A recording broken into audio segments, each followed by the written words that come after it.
Of course جو ہمارے اس وقت معاشی صورتحال ہے ہمیں ریلائی کرنا پڑتا ہے قرضوں کے اوپر، خاص کر کے بیرونی قرضوں کے اوپر. اور اگر آپ اعداد و شمار دیکھیں خود جو حکومت پاکستان جو اسٹیٹ بینک ہیں، تو پہلے 5 ماہ میں ہم نے کوئی 6.4 ارب ڈالر کے جو فورن لونز ہیں وہ سیکیور کیے ہیں. تو اس کو واپس بھی کرنا ہوتا ہے. اصل پرابلم تو یہی ہے، تبھی آپ آئی ایم ایف کے پاس جاتے ہیں، دوست ممالک کے پاس جاتے ہیں. تو قرضے لینا تو obviously آسان ہے، ان کو واپس کرنا that is the most important question. تو یہ اب ویسے ہی حالیہ سالوں میں قرضوں کا بوجھ بہت زیادہ بڑھ گیا ہے. تو جب ہم قرضے اس طرح سے لے رہے ہیں تو کوئی ری پیمنٹ کا بھی جو بھی گورنمنٹس آتی ہیں کوئی پلان ان کے پاس ہوتا ہے، یا بس قرضے لیتے جانے ہیں اور بس اور کچھ نہیں ہے؟ دیکھیں، اس وقت ری پیمنٹس کا کوئی پلان نہیں ہے. ری پیمنٹس کا صرف ایک ہی پلان ہے کہ نئے قرضے لے کے آپ پرانے قرضے واپس کرتے جاؤ، کیونکہ آپ جس ڈیٹ ایک آپ دلدل میں پھنستے جا رہے ہیں، آپ کے پاس آپشنز نہیں ہیں. یہ وجہ ہے کہ اس سال کی جو پاکستان کی گراس فائنینسنگ نیڈز تھی، پہلے 28 ارب ڈالر پہ اسیس ہوئی ہیں. ابھی آئی ایم ایف نے اس کو ریوائز اسیسمنٹ اس کی 25 ارب ڈالر ہے، جس میں ایک بڑی جو فیکٹر ہے 3 ارب ڈالر کی کمی کا، وہ کرنٹ اکاؤنٹ کا خسارہ ہے. اس کی فورکاسٹ انہوں نے کم کی. آپ کو پتا ہے کہ کرنٹ اکاؤنٹ خسارہ بھی جس طرح پہلے بڑھ رہا تھا اس طریقے سے نہیں بڑھ رہا ہے، کہ انہوں نے کنٹینمنٹ کی ہے.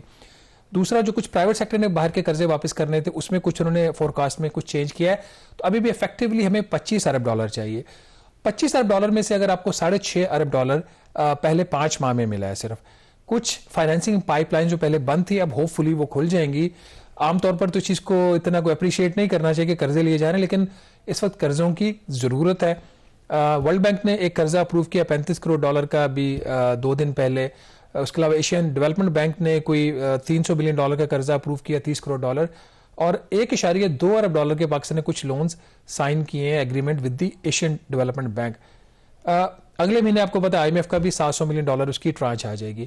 اس کے علاوہ 3 ارب ڈالر کا جو سعودی عرب کا ڈیٹ ہے اس کو بھی رول اوور کیا جا رہا ہے، یا وہ تو کیا جا چکا ہے، اس کے باقاعدہ اناؤنسمنٹ آ چکی ہے. وہ اس دسمبر میں ڈیو ہونا تھا، ہم سعودی عرب نے پھر اس کو ایکسٹینڈ کر دیا. بٹ یہاں پہ ایک انٹرسٹنگ ڈیولپمنٹ ہوئی ہے، وہ میرا خیال ناظرین کو بتانا بہت ضروری ہے. ناظرین، اس وقت تمام ایک جو پاکستان میں وہ لوگ جو آئین کی بات کرتے ہیں، قانون کی بات کرتے ہیں، ان سب کا ماننا ہے کہ وقت پر الیکشنز ہونے چاہیے. اس حوالے سے سپریم کورٹ آف پاکستان نے بہت اہم رول پلے کیا ہے ابھی تک. وہ تمام جو فورسز ہیں جو اس کو ریسٹرکٹ کرنے کی اور اس کو اس پلان سے آئینی پلان سے ڈیویٹ کرنے کی کوشش کر رہی ہیں، اس کے حوالے سے سپریم کورٹ کے آرڈرز وقتاً فوقتاً آتے رہتے ہیں. کچھ لوگ اس کو ایسے بھی پروپیگیٹ کر رہے ہیں کہ اگر وقت پہ انتخابات ہو گئے تو پاکستان میں جو ابھی ایک ٹیمپریری کوئی اکنامک اسٹیبلٹی آئی ہے اس پہ کوئی فرق پڑ جائے گا. وہ آوازیں مت سنیں، کیونکہ الیکشن ہی اس چیز کا حل ہے کہ پاکستان کی جو اکنامک پرابلمز ہے. خبر یہاں پہ یہ ہے کہ پاکستان کے جو 3 اہم کریڈیٹرز ہیں، سعودی عربیہ، چائنا، متحدہ عرب امارات، ہمارے ذرائع کے مطابق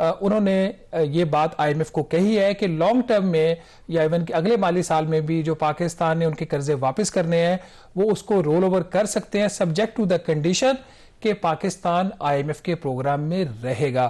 اور پاکستان اسی وقت آئی ایم ایف کے ساتھ اگلا پروگرام نیگوشیٹ کر سکتا ہے جب وقت پہ انتخابات ہو جائیں گے. 8 فروری کو انتخابات ہو جائیں گے اور ایک حکومت آ جائے گی. جو بھی حکومت آئے گی، جس پارٹی کی بھی آئے گی یا ایک مخلوط حکومت بھی بنتی ہے، تو وہ آئی ایم ایف کے ساتھ نیگوشیٹ کرے گی. تو وقت پر انتخابات will lead to economic stability. یہ کیوں اس وقت اکنامک اسٹیبلٹی آپ کو آئی ایم ایف کی امبریلا کے اندر چاہیے؟ کیونکہ جو ہمارے اس وقت اگلے 3 سال کے مالی حالات ہیں وہ اچھے نہیں ہیں. پاکستان کو پہلے آئی ایم ایف کی امبریلا چاہیے.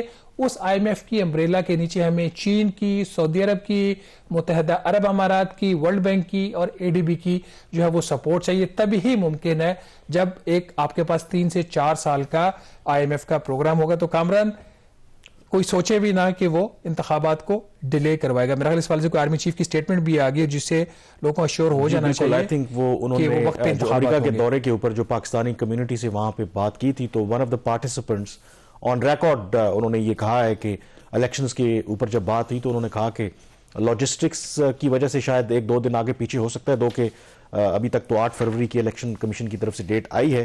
ادر دین دیٹ یہ ڈیلے نہیں ہوں گے. اور کیونکہ مارچ کے اندر آپ کو پتا ہے کہ سینٹ کے انتخابات بھی ہونے ہیں، تو بقول آرمی چیف کے جو ان کو کوٹ کیا گیا ہے کہ مارچ سے پہلے جو سینٹ کے انتخابات ہیں ان سے پہلے ہر صورت انتخابات ہوں گے. اور وجہ آپ نے بتا دی کہ ہمارے پاس چوائس نہیں ہے، مطلب کہ ہم انتخابات کو ڈیلے کریں، کیونکہ اس وقت جو پاکستان کی معاشی صورتحال ہے ہم افورڈ نہیں کر سکتے. بڑی مشکلوں سے کچھ مہینے پہلے ہم نے اپنے آپ کو ڈیفالٹ ہونے سے بچایا ہے, اور ابھی بھی ہمیں ڈیفالٹ سے مستقبل میں بچنے کے لیے آپ جیسے بتا رہے ہیں جو حقائق ہیں, آئی ایم ایف کے پروگرام کی ضرورت ہے. تو اٹ مینس کہ جو کہیں نہ کہیں جب آئی ایم ایف کے پیچھے جو طاقتیں ہوتی ہیں وہ پھر جب آپ اپنا جو آبجیکٹو ہوتا ہے پھر اس کو منوانے کے لیے کہیں نہ کہیں اس میں پھر رول پلے کرنا پڑتا ہے. And in principle I think Pakistan is a democratic country. جتنے مرضی الزامات لگتے رہیں باقی جگہوں پہ, الیکشنز ہونے چاہیے, کوئی جواز نہیں ہے کہ آپ ان کو ڈیلے کریں.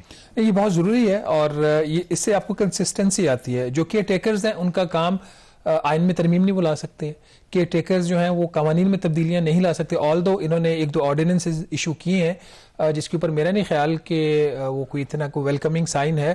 آرڈیننس کی جو لیجسلیشن نہیں ہوتی ہے, لیجسلیشن خاص طور پر وہ بھی جب کیئر ٹیکر گورنمنٹ کی طرف سے ہے, یہ کوئی اتنا کوئی اچھا سائن نہیں ہے. جس کا کام ہے اسی کو کرنا چاہیے. کیئر ٹیکرز کا کام ڈے ٹو ڈے افیئرز ہے, پلس جو انٹرنیشنل ہمارے ایگریمنٹس ہیں اس کے اوپر اپنا وہ امپلیمنٹیشن ہے وہ جاری رکھیں, چاہے وہ اکنامک فرنٹ کے اوپر ہو یا کسی اور فرنٹ کے اوپر. اس سے آگے اپنے آپ کو ایکسیڈ نہ کریں.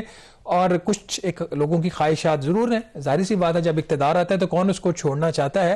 بہتر یہی ہے کہ اب یہ اس موڈ میں چلے جائیں جہاں پہ انہوں نے چیزوں کو وائنڈ اپ کرنا ہے بجائے پھیلانے کی. ایک اور اس کے اندر جو چیز کل 2 دن پہلے جو ورلڈ بینک نے 35 کروڑ ڈالر کا کامران قرضہ اپروو کیا تھا, وہاں پہ جو ڈسکشن ہوئی اور ہمارے ذرائع نے ہمیں بتایا بورڈ کے اندر بارہا یہ بات ہوئی ہے کنسسٹنسی ان اکنامک پالیسیز کی, اور اس کے ساتھ جو پاکستان کی low tax to G D P ratio ہے کہ اگر انڈیا کی جو ٹیکس کلیکشن ہے اس کی اکانومی کا جو حجم ہے اسے کوئی 18% کے برابر ہے تو پاکستان کیسے 9-10% کے اوپر ہے کہ گرو کر سکتا ہے. اور خاص طور پر ایسے وقت میں جب آپ کی جتنی بھی کلیکشن ہے اس کا 60 سے 70% کے درمیان جو اس کا جو حصہ ہے وہ جا رہا ہے قرضوں کے اوپر صرف سود کی ادائیگی میں. لانگ ٹرم پلان چاہیے, اور لانگ ٹرم پلان آپ کو ایک تبھی آ سکتا ہے جب الیکٹڈ گورنمنٹ جو ہے وہی دے سکتی ہے. ایبسولوٹلی, اور اس کے لیے آپ کو الیکشنز کروانے ہیں اور پولیٹیکل سٹیبلٹی چاہیے. یہاں پہ بریک لیں گے, بریک کے بعد تذکرہ کریں گے کہ افغان طالبان کی جو حکومت ہے ان کو کون سا ڈپلومیٹک سیٹ بیک ہوا ہے اس ہفتے. بریک کے بعد اس پر بات